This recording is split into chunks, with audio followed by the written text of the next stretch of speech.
연일 새벽마다 임기역 부근의 기차 선로가 환하게 불이 밝혀지고 작업을 하고 있습니다. 지난번 대형 화물차에 싣고 온 기차 침목을 교체하려는 것일까? 고요한 시골 마을에 깊은 밤을 깨우며 작업하는 소리가 예배당 안에서도 들립니다. 임기역에서 제법 떨어진 거리에 우리 예배당이 있어도 작업하는 소리가 시끄러운데 역 바로 아래 사시는 분들은 어떨까? 얼마나 크게 들릴까? 혹이나 잠도 제대로 주무시지 못하는 것은 아닐지. 열차 운행이 없는 야간 시간이 아니면 작업할 시간이 안 되기 때문에 밤을 꼬박 새우며 작업을 하는 거죠.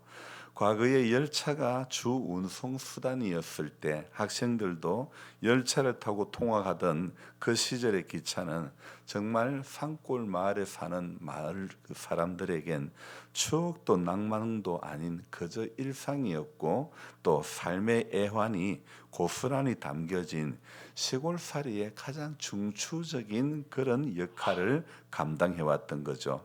세월의 흐름 속에 기름에 푹 절여진 기차 침목도 썩어버리고 이제는 목재로 된 것이 아닌 합성 목재로 된 침목으로 대체가 되고 있죠. 수십 년의 세월 동안 선로를 떠받들며 선로 위로 달리는 기차를 이렇게 안전하게 운행할 수 있도록 소리 없이 한결같이 그 역할을 감당해왔던 침목, 이제는 퇴역하고 나무가 아닌 그런 재질로 하나씩 바뀌어지듯 교회도 마을도 수십 년을 지켜오신 분들이 한 분씩 떠나가고 또 새로운 분들이 한 분씩 이렇게 들어오며 마을을 이루어가고 있죠. 앞으로 한 10년쯤 지나면 이 마을은 또 어떻게 바뀌어질지, 어제 제가 새벽에 잠시 언급을 했듯이 우리가 지금 보고 있는 이 이사야서가요 39장까지는 역사적인 내용이 더 많이 나오는 그 역사적인 사실을 기반으로 하고 있는 제1 이사야서였다면, 오늘 이 40장부터 55장까지는 제2 이사야서에 해당되는데, 이 부분을 읽다 보면 이제 제1 이사야서에서 역사적인 관점으로 썼던 것을 지나서 이제는 이 제2 이사야서부터는 예언서 냄새가 아주 물씬 풍기는 그런 분위기라는 사실을 알 수 있습니다. 그뿐 아니고 이 글을 적고 있는 문체도 사뭇 달라진 그런 모습입니다.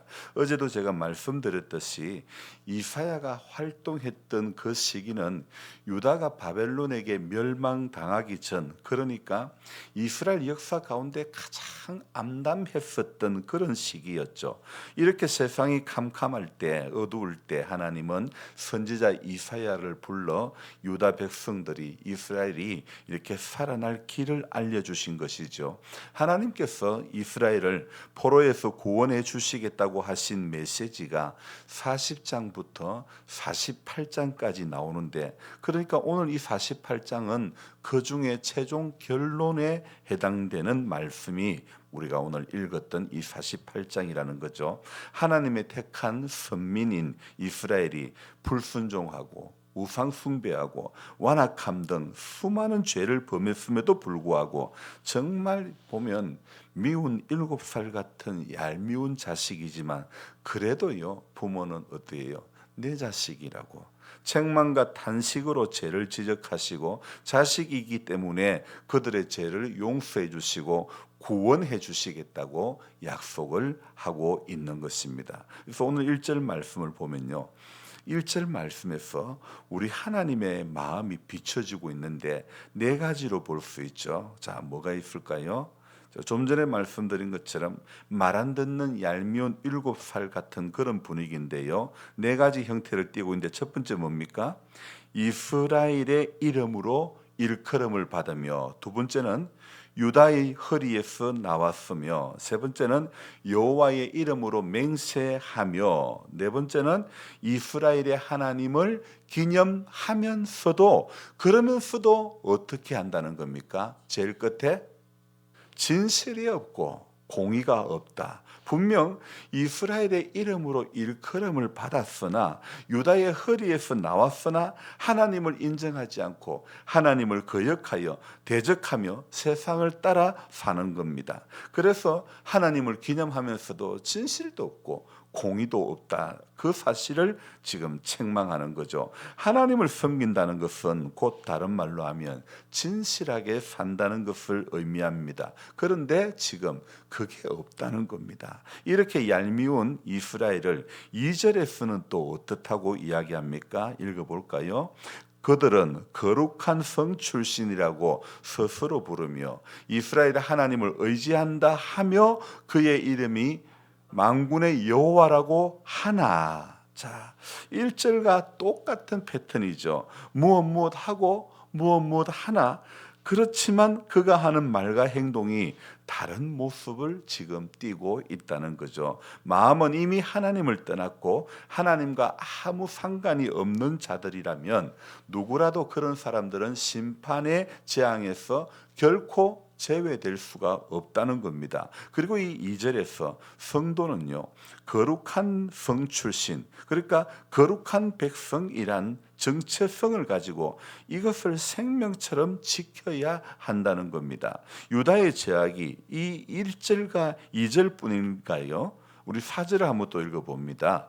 내가 알거니와 너는 완고하며 내 몫은 새의 힘줄이요 내 이마는 노시라. 자, 이것은요, 지금 이 4절 말씀은 선민 이스라엘의 영적인 실상을 이야기하는 겁니다.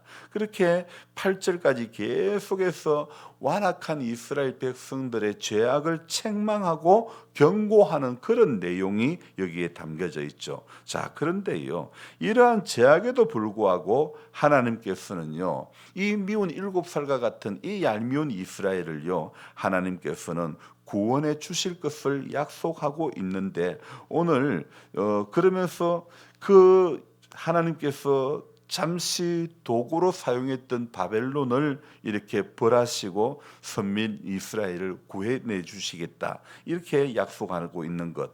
오늘 이 9절부터 또 11절의 말씀을 보면요, 하나님께서는 이스라엘을 연단시키심으로 영광 받으실 것에 대해서 말씀을 하고, 그리고 마지막에는요, 하나님께서 이스라엘의 불순종을 슬퍼하시고 그래도 사랑하시기에 긍휼히 여겨주시고 용서해 주시고 구원해 주시겠다는 것입니다. 그래서 결론을 말씀드리면요, 하나님께서 바벨론과 이스라엘의 죄악에 대해서 지적하고 있으나 그러나 그 결과는요, 파멸과 구원이라는 상반되는 내용으로 말씀을 하고 있습니다. 그러니까 하나님께서는 당신을 대적하는 자들에게는 파멸로서 보응하시지만 그러나 당신의 백성들에게는 회개할 기회를 마련해 주심으로써 구원으로 이끌어 가신다는 겁니다. 그래서 우리가 9절을 한번 다시 읽어볼까요? 내 이름을 위하여 내가 노하기를 더디할 것이며 내 영광을 위하여 내가 참고 너를 멸절하지 아니하니라. 자, 이거요, 하나님의 마음이 꼭 말 안 듣는 아이를 둔 그런 부모 마음과 같은 그런 마음이라는 것을 우리가 알 수 있죠. 내 이름을 위하여 내가 노하기를 더디하겠다. 내 영광을 위하여 내가 참고 너를 멸절하지 아니하리라.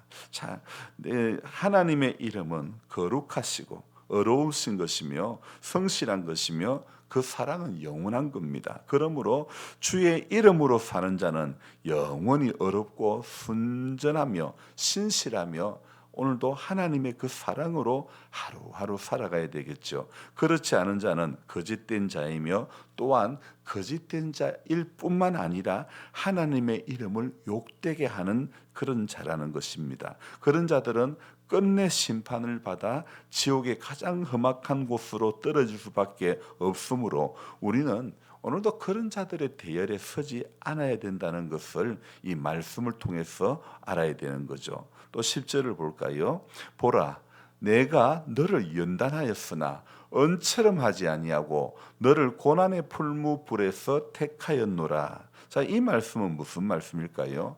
오늘 이 10절 말씀에서 하나님께서는 패역한 이스라엘이 견디지 못할 정도로 가혹하게 징계하시지 않았다는 그런 말씀이죠. 그래서 여기에 은처럼 하지 아니하고, 다른 말로 하면 가혹하게 하지 아니하고, 여러분이 은을 재련할 때, 금이나 은을 재련할 때 불순물이 섞인 은을, 금을 이 용광로에 넣고 이렇게 열을 가열하게 되면 그게 은 가운데 또 금 가운데 섞인 불순물은 다 타서 사라지고 오직 순수한 은이나 순수한 금이 남을 때까지 뜨거운 불을 가하는 거죠. 그런데 내가 그렇게까지 가혹하게 하지는 않았다는 것입니다. 그러므로 하나님께서 이스라엘을 연단하시되 은을 연단하신 것처럼 하신다면 어떻게 될까요? 이스라엘이 과연 존재할 수 있겠습니까? 그렇게 남아있을 수가 없는 겁니다. 그들은 뜨거운 불에 살라지는 불순물과 같이 하나님의 연단의 불에 의해 살라지고 말 것이며 이스라엘은 완전히 멸절하게 될 것입니다. 그러므로 하나님은 그들을 연단하시되 내가 은과 같이 하지 않았다, 이렇게 말씀하는 거죠. 하나님은요, 이스라엘이 아직 부족한 와중에서도 자비와 긍휼을 베푸셔서 연단을 중단하시고 그들을 고난의 풀무, 곧 이 고난의 풀무라는 것은 바벨론의 포로 생활 이야기하는 겁니다. 곧 이 바벨론 포로에서 해방시켜 주시기로 작정하신 겁니다. 여러분, 이것은요 오늘 우리에게도 마찬가지라는 겁니다.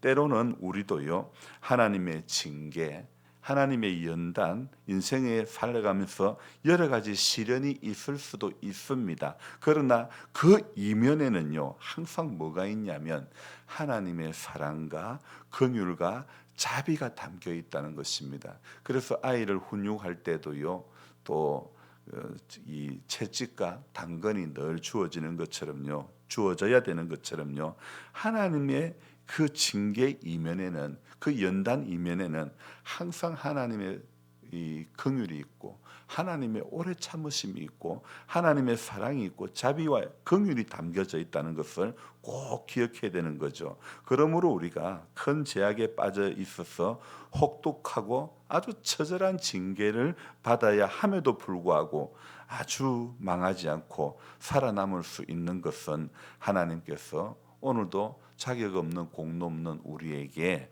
이렇게 끝없는 자비와 사랑과 긍휼로 함께해 주시고 붙들어 주시기 때문입니다. 그러니까 혹 지금 내 삶에 어떤 재난이나 어떤 고통, 어떤 시련, 어떤 질병이 찾아온다 할지라도 항상 그 문제만 보지 말고 그 이면에는 하나님 어떤 것 가지고 오실까? 그 이면에는 이 어려움 이면에는, 이 아픔 이면에는, 이 문제 이면에는 하나님 어떤 것을 이렇게 보여주실까? 어떤 길을 열어가실까? 우리가 이런 생각을 하면서 하나님 앞에 이 어려운 순간에도 자비하신 손길로 우리 모두를 붙들고 계신다, 나를 붙들고 계신다, 이 사실. 그래서 하나님의 크신 자비와 긍휼하심을 바라볼 때 지금 내가 겪고 있는 징계, 연단, 질병, 아픔, 문제, 여러 가지 시련이 있다 할지라도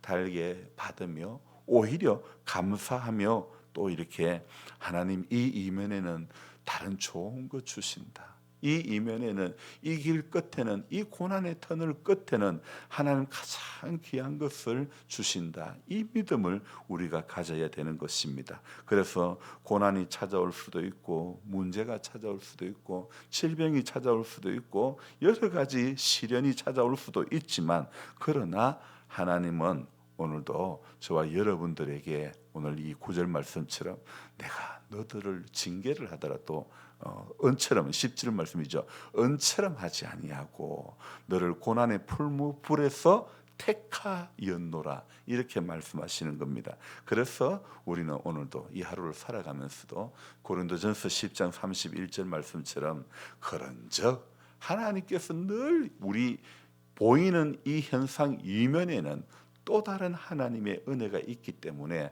그래서 그런즉 너희가 먹든지 마시든지 무엇을 하든지 다 하나님의 영광을 위해서 해야 할 이유가 바로 이겁니다. 조금 어렵다고 조금 길이 안 보인다고 조금 답이 없어 보인다 할지라도 그러나 그 이면에 감추어진 이면에는 하나님 가장 좋은 것을 우리에게 허락해 주신다, 열어 주신다, 보여 주신다, 그 길로 인도하신다 이 생각하면서 우리가 오늘도 먹든지 마시든지 내가 무엇을 하든지 하나님의 영광이 되게 해 주옵소서.